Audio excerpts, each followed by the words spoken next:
નમસ્કાર, હું છું પ્રિયંકા. તમે જોઈ રહ્યા છો સિટી કવરેજ ન્યૂઝ. આજના મુખ્ય સમાચાર. આવતીકાલે હોળી. જૂનાગઢ ગિરનાર શક્તિપીઠ અંબાજી મંદિરે ગુરુવારે સંધ્યા આરતી બાદ 7:30 વાગે ઉતાસણી પ્રગટાવવામાં આવશે, જેની દરેકે નોંધ લેવી. ગિરનાર શક્તિપીઠ અંબાજી મંદિર ખાતે આગામી પૂનમે સાંજની આરતી સંપન્ન થયા પછી વિધિ વિધાનથી ઉતાસણી હોલિકાનું પૂજન કરવામાં આવશે. ત્યારબાદ પૂજારીઓ દ્વારા ઉતાસણીનું પ્રાગટ્ય થશે. સૌરાષ્ટ્રમાં વધુ એક સહકારી મંડળીનું કરોડો રૂપિયાનું કૌભાંડ સામે આવ્યું.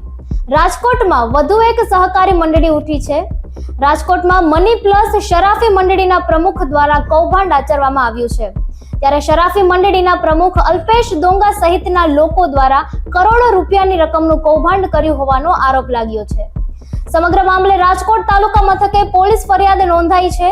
ફરિયાદી રશ્મિન ચુનીલાલ પરમાર સહિતના સગા સંબંધીઓ પાસે એફડી કરાવી અને રૂપિયા લઈને અલ્પેશ ફરાર થઈ ગયો હતો.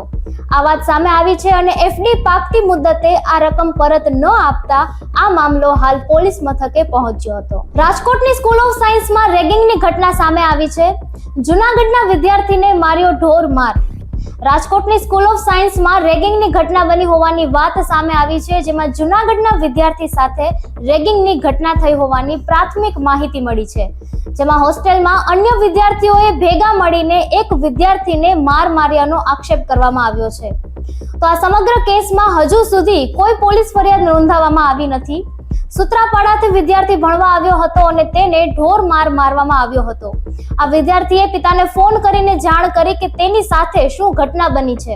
તો ત્યારે સ્કૂલના સંચાલકોએ વાલીને ફરિયાદ ન કરવાની અપીલ પણ કરી હતી. તે વાત સામે આવી છે.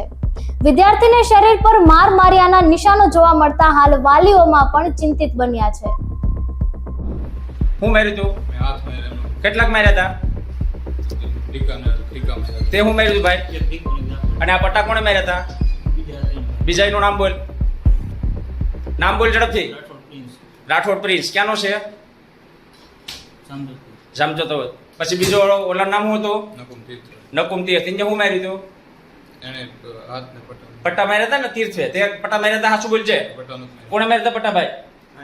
હા. અને તે તો પટ્ટા કોણે માર્યા હતા? તું આવા જોઈ જાય. તારો વાહો બતાય બધો વિડીયોમાં. હવે શરમ ઊંચું કર. હવે શરમ નહીં રાખું. આ મારો દીકરો છે જેમીન. એને SOS સ્કૂલ છે સાયન્સ, એમાં છોકરા આ છે એની ટોળકી છે આખી. એણે માર્યો છે. આ એનો ગાલ છે.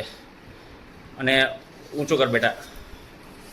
એને બહુ બુરી રીતે હાલત કરી દીધી છે. અત્યારે અમે સિવિલ હોસ્પિટલ રાજકોટ જઈએ છીએ અને મારા દીકરાને બહુ ખરાબ રીતે માર્યો. ગુજકેટ માટેના એડમિશન કાર્ડ બોર્ડ દ્વારા ઓનલાઈન અપલોડ કરવામાં આવ્યા છે, જેથી બોર્ડ દ્વારા એડમિશન કાર્ડ અપલોડ કરાતા હવે વિદ્યાર્થીઓ તથા સ્કૂલો તેની પ્રિન્ટ કાઢી પરીક્ષામાં ઉપસ્થિત રહી શકશે. એડમિશન કાર્ડ પર આચાર્યના સહી સિક્કાની જરૂર નથી, પરંતુ વિદ્યાર્થીઓએ પરીક્ષા વખતે એડમિશન કાર્ડની સાથે એક ફોટો આઈડી સાથે લાવવાનું રહેશે, જેના આધારે વિદ્યાર્થીઓને પ્રવેશ આપવામાં આવશે. રાજ્યમાં 23 માર્ચના રોજ શિક્ષણ બોર્ડ દ્વારા ગુજકેટ લેવાશે. આ ગુજકેટની પરીક્ષા માટે સમગ્ર રાજ્યના 1.30 લાખ કરતા વધુ વિદ્યાર્થીઓ નોંધાયા છે. ગુજરાતની 108 એમ્બ્યુલન્સ સેવાએ હોળી ધૂળેટી પર્વને લઈ બનાવ્યો એક ખાસ પ્લાન. ધૂળેટી રંગોની રમત માટે પ્રસિદ્ધ છે, જો કે આ આનંદ સાથે ઇમરજન્સી કેસોમાં નોંધપાત્ર વધારો થવાની પણ શક્યતા છે. પાછલા વર્ષોના ડેટા અનુસાર 108 EMSએ આગાહી કરી છે કે 13મી માર્ચ 2025ના હોળીના દિવસે ઇમરજન્સી કેસોમાં 3.61% એટલે કે 3870 કેસનો વધારો થશે અને 14મી માર્ચ 2025ના ધૂળેટીના દિવસે 29.88% એટલે કે 4851 કેસનો વધારો જોવા મળશે, જે સામાન્ય દિવસના સરેરાશ 3735 કેસની સરખામણીએ ખૂબ જ વધુ છે. મુખ્ય રીતે રોડ અકસ્માતો અને ટ્રોમા સંબંધિત ઇમરજન્સી કેસોમાં વધારો થવાની સંભાવના લાગી રહી છે.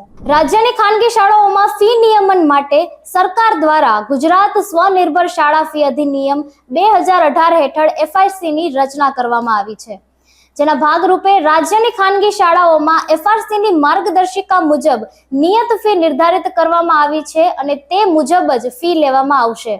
સ્વનિર્ભર શાળા દ્વારા જ્યારે ફી નક્કી કરવામાં આવે છે ત્યારે તેને સૌ પ્રથમ FRC સમક્ષ રજૂ કરવામાં આવે છે, જ્યાં યોગ્ય ચકાસણી બાદ તેને ફેરફાર સાથે મંજૂર અથવા તો નામંજૂર કરવામાં આવે છે.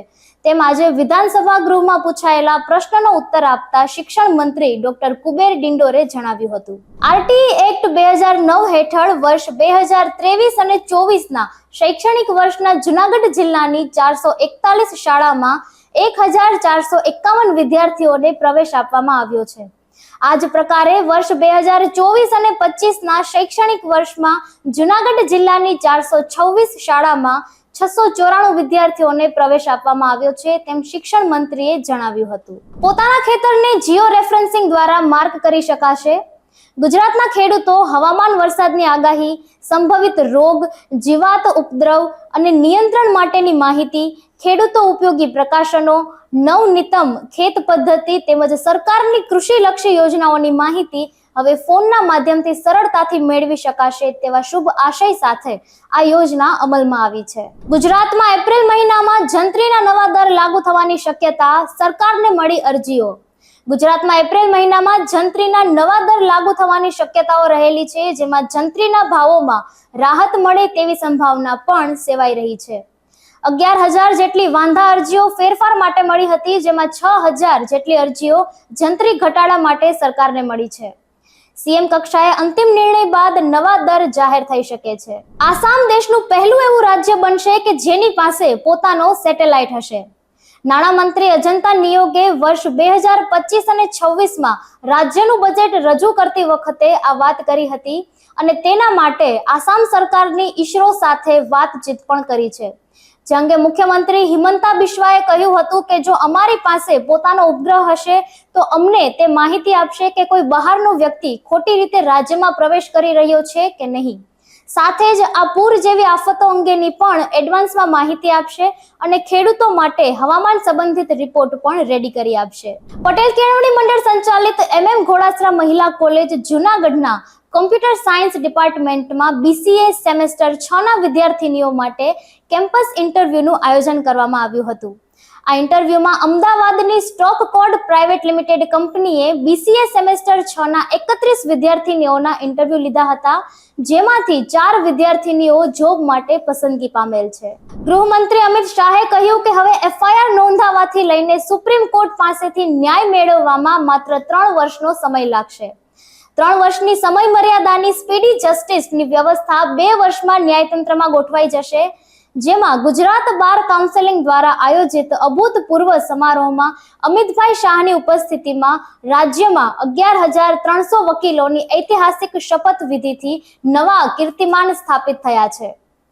સિટી કવરેજના ન્યૂઝ માટે અમારી ચેનલને લાઈક કરો, શેર કરો અને સબસ્ક્રાઇબ કરો. આવતીકાલે ફરી મળીશું નવા સમાચારો સાથે. City coverage news Junagadh.